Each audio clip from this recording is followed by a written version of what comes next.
నమస్తే మాధురి గారు. బాగున్నారా? ఇలాగ రెండు పేర్లు అంటే దువ్వాడ శ్రీనివాస్, దివ్యల మాధురి అని రెండు వేరువేరుగా కాకుండా ఒకే ఇంటి పేరుతో పిలిచే రోజు ఎప్పుడని ఏమని చెప్పగలుగుతారా? లీగల్గా ఇంకా కోర్టులో డెసిషన్స్ ఉన్నాయి కదా సార్. కోర్టు నిర్ణయం వచ్చిన తర్వాత అప్పుడు ఫర్దర్ మీరు అనుకున్నవన్నీ. ఎంతకాలం వెయిట్ చేద్దాం అనుకుంటున్నారు? అది దైవాధీనం, కాల నిర్ణయం అండి. దానికి ఎవరు చెప్పలేం. అంతవరకు నేనైతే దువ్వాడ మాదిరిగానే ఉంటున్నాను, ఉందాం అనుకుంటున్నాను ఫ్యూచర్లో కూడా. ఆల్రెడీ దివ్యలు అనేది సైడ్ చేసి దువ్వాడ మాధురి, రైట్.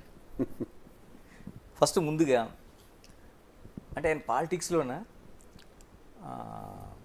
ఒక హీరో సాధారణంగా ఆయన ఉండే విమర్శలు కావచ్చు, లేకపోతే ఆయన ప్రతిపక్షాన్ని ఎదుర్కొనే తీరు కావచ్చు, చాలామందికి విలన్ కూడా ఆయన. అలాంటి ఆయన్ని హీరోగా పెట్టి ఒక సినిమా తీయబోతున్నారు. ఏంటి ఫస్ట్ ఆ సినిమా కోసం చెప్పండి ఫస్ట్, ఎందుకంటే ఇవన్నిటికంటే ముందు మీరే మాధురి గారి ముందు చెప్పాలి, ముందు మీ హీరో కాబట్టి. సినిమా అంటే ఏం కాదండి, ఆల్రెడీ వాలంటీర్ అని ఒక మూవీ తీసాము. సార్ని మేజర్ రోల్గా పెట్టి ఒక మూవీ తీయడం జరిగింది. ఈ గత కొద్ది రోజులుగా జరుగుతున్న ఈ పరిణామాలకి మా స్టోరీ నచ్చి కొంతమంది డైరెక్టర్స్ మమ్మల్ని అప్రోచ్ అవుతున్నారు. మీ మూవీనే అంటే సార్ బయోపిక్ని స్టోరీగా మూవీ తీద్దామని వస్తున్నారు. ఇంకా జరుగుతున్నాయి మాటలు, త్వరలో మా మూవీ అయితే వస్తుంది. అంటే శ్రీనివాస్ గారి బయోపికా లేకపోతే మాధురి గారితో కలిపి ఉన్న బయోపికా? శ్రీనివాస్ గారి బయోపిక్ అంటే మాధురి లేకుండా ఉండదు కదా, మాధురితో ఉన్న బయోపిక్. ఓకే, అంటే ఎంతవరకు వచ్చినాయండి? అంటే అదేంటంటేనండి, ఆ స్టోరీలో 3 డైమెన్షన్స్.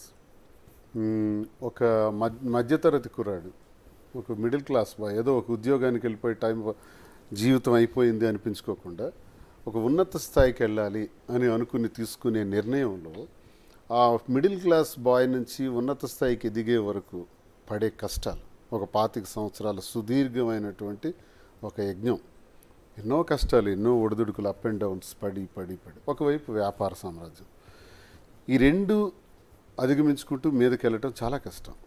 ఆ వ్యక్తే ఒక గ్రానైట్ ప్రపంచంలో, గ్రానైట్ అనేటువంటి మైనింగ్ ఫీల్డ్లో మంచి పేరు ప్రఖ్యాతులు వచ్చే విధంగా ఉన్నత స్థాయికి వ్యాపారంలో రావటం, రాజకీయాల్లో కూడా మంచి స్థాయికి వచ్చేటట్టు జరగటం, ఇవన్నీ కూడా ఒక మధ్యతరగతి కుటుంబీకుడికి ఎలా సాధ్యపడతాయి అన్నది ఒక మంచి ఒక యూత్కి ఒక ఎంకరేజ్మెంట్గా ఉంటుంది. ఇదిలా ఉంటే ఫ్యామిలీ కోణం. ఓకే, ఆ ఫ్యామిలీ కోణంలో వైఫ్ అండ్ హస్బెండ్ మధ్య పెళ్ళైన 28 సంవత్సరాలు, ఒక 4-5 సంవత్సరాలు మినహాయిస్తే మిగతా జీవితం అంతా కూడా ఈర్ష్య, అసూయ, ద్వేషం, ఇవి సాధారణంగా వైఫ్ అండ్ హస్బెండ్ మధ్య ఉండవు, 99% కూడా ఉండవు. కానీ ఎందుకు ఇది ఉంటుంది? ఎందుకు ఇలా వచ్చింది? అసలు కారణం ఏంటి?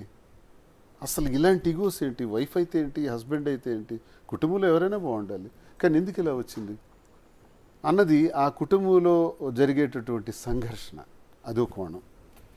3వ డైమెన్షన్ ఏంటంటే ఇవన్నీ జరుగుతున్నటువంటి సందర్భంలో మాధురి కోణం. ఓకే, అసలు ఇదేంటి, జీవితంలో ఇలా జరుగుతాయా? అసలు మాధురికి దువ్వాడ శ్రీనివాస్కి సంబంధం ఏంటి? ఈ సంబంధం ఒకవేళ ఉండేటప్పుడు ఎలా దీన్ని కంక్లూడ్ చేయటం, పబ్లిక్కి, ప్రజలకి కన్విన్స్ చేయాలి, ఫ్యామిలీ కోణాన్ని కన్విన్స్ చేయాలి, ఒక మిడిల్ క్లాస్ బాయ్ కోణాన్ని కన్విన్స్ చేయాలి, అలాగే ఈ ట్రాక్ని కూడా కన్విన్స్ చేయాలి. కన్విన్స్ చేస్తూ కంక్లూడ్ చేయాలని ఈ స్టోరీ తయారు చేయటం జరుగుతుంది. సో ఏ రకంగా వస్తుందన్న చూద్దాం. ప్రొడ్యూసర్ ఎవరు? మాధురి గారు మీరేనా? లేదండి, కేరళ నుంచి ఒకళ్ళు ప్రొడ్యూస్ చేయడానికి రెడీగా ఉన్నారు. ఓకే, అంటే స్క్రిప్ట్ అది అంతా రెడీ అయిపోయింది అండ్ టోటల్గా శ్రీనివాస్ గారు చెప్పిందా? చేస్తున్నారు, ఇంకా ఫైనల్ కాలేదు. అంత ఫైనల్ అయిన తర్వాత చూద్దాం. మరి మాధురి గారి పాత్ర, మీ ఏ పాత్ర అయితే మీరే వేయగలుగుతారు హీరోగా? ఆయన ప్రొడ్యూసర్ ఇష్టం, డైరెక్టర్ ఇష్టం. అది సార్ చెప్పినట్టు అది ప్రొడ్యూసర్, డైరెక్టర్ ఇష్టం. నా పాత్ర వేయమంటే నేనే వేస్తాను, వేరే ఎవరినైనా పెడతారంటే అది వాళ్ళ ఇష్టం. ఆ లైఫ్లో నీకు ఒక అవకాశం లేదు, ఈ సినిమాలు ఎందుకు ఇస్తారు మరి మీరు? కరెక్ట్ పాయింట్, నా పాత్ర నేనే వేస్తాను. అదే కదా, అంటే శ్రీనివాస్ గారిని ఒక ఫైట్లు, డ్యూయట్స్ కూడా ఉంటాయండి ఇందులో. డ్యూయట్స్ అది మీరు ఆయనకి నేర్పించాలి తప్పించి మీకు ఎలాగా, మీకేం చెప్పాల్సిన అవసరం లేదు కదా. నేను అందులో జీరో డాన్సెస్. ఏం చాలా మంది హీరోలు, హీరోయిన్స్ డాన్స్ చేస్తుంటే చేతులు కట్టుకుని నిల్చుంటారు, అది కూడా ఇప్పుడు ట్రెండ్ ఫ్యాషన్. ఎలా మరి ఆ ప్రొడ్యూసర్, డైరెక్టర్ ఏ రకంగా డిజైన్ చేస్తారో చూడండి, వారి ఇష్టం.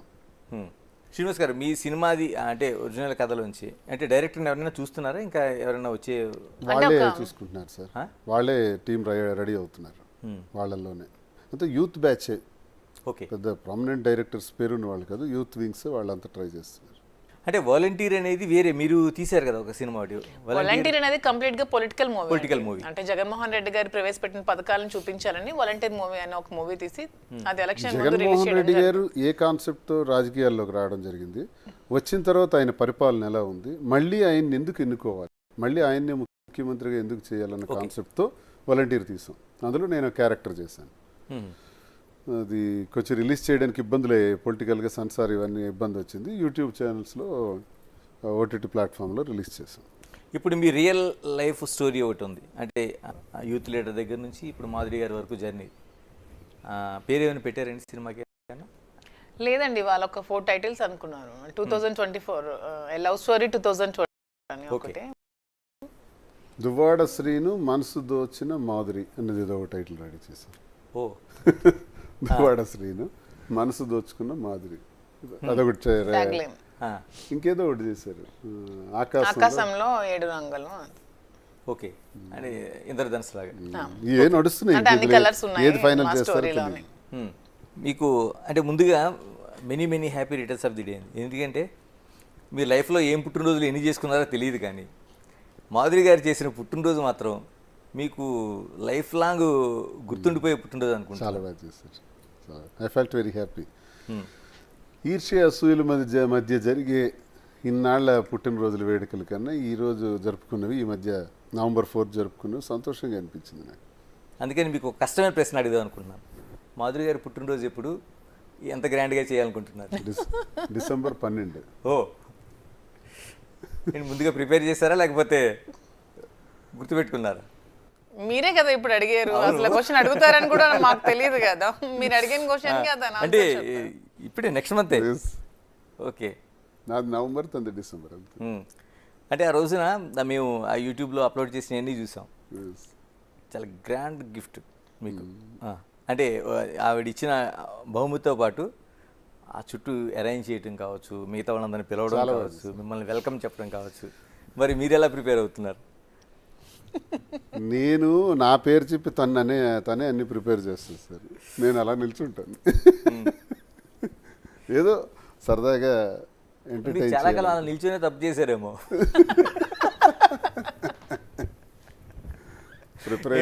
మీరే చెప్పాలి. అంటే మేబీ అయ్యుండొచ్చు, కానీ అతను సర్ప్రైజెస్ అని అలాంటివన్నీ అలవాట్లేదు ముందు నుంచి. నేను కూడా ఏం ఎక్స్పెక్ట్ చేయట్లేదు. సరదాగా ఉంటాం, చేసుకుందాం. మంచి జీవితం కదా, అనుకున్న జీవితం, కోరుకున్న జీవితం, బాగా చేద్దామని. శ్రీనివాస్ గారు, ఎన్నికల్లో బిగ్ టీవీ తరఫున ఫస్ట్ ఇంటర్వ్యూ మీకు బిగ్ టీవీ మిమ్మల్ని చేసింది. ఏదైతే మీకు వివాదం కానీ కేంద్ర బిందుగా ఉందో బిల్డింగ్, అక్కడ ఫస్ట్ నేను ఇంటర్వ్యూ చేశాను. ఆ ఎపిసోడ్లోన దువ్వాడ శ్రీనివాస్ అంటే ఒక రెబల్, ఒక అగ్రెసివ్ పర్సన్. దాన్ని మారుతూ ఈ రోజున హ్యాపీ లైఫ్గా ఉన్నది. అంటే అడ్డంకులు అనేవి లైఫ్లో ఎవరికైనా వస్తుంటాయి. ఒక హ్యాపీ మూమెంట్లో ఒక పుట్టినరోజు నేను అనుకోవడం, మీ జీవితంలో ఈ కార్యకర్తలందరూ రావడం, ఏదో నామకే వస్తే ఒక కేక్ కట్ చేయడం, దండ వేయడం, అన్నీ ఓకే. ఒక ఫ్యామిలీ అట్మాస్ఫియర్లో జరిగిందండి.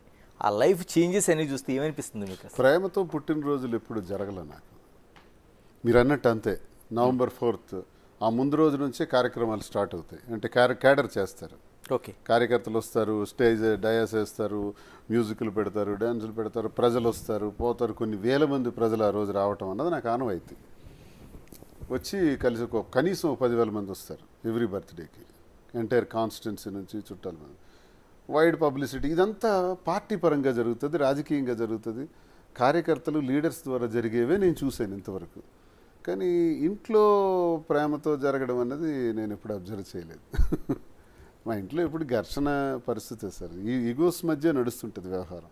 అంటే ఏదైనా నేను ఉన్నత పొజిషన్కి వెళ్తున్నానంటే తనకు కావాలని, ఏదైనా బిజినెస్లో పీక్స్కి వెళ్తున్నానంటే తన పేరును ఉండాలని, ఇలాంటి స్వార్థం.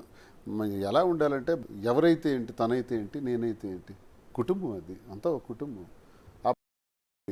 లేకపోవటం వల్ల ఈ పరిస్థితి వచ్చింది. ఎందుకు శ్రీనివాస్ గారు అంటే ప్రతి వైవాహిక జీవితం కూడా మనం ఏదో డిస్టర్బ్ అవుతామని ఎక్కడ స్టార్ట్ అవ్వదు. అది హ్యాపీ మూమెంట్తో వెళ్ళాలని ఒక లైఫ్ ఎవరిదైనా స్టార్ట్ భగవంతుడి క్రియేషన్లో భగవంతుడి సృష్టి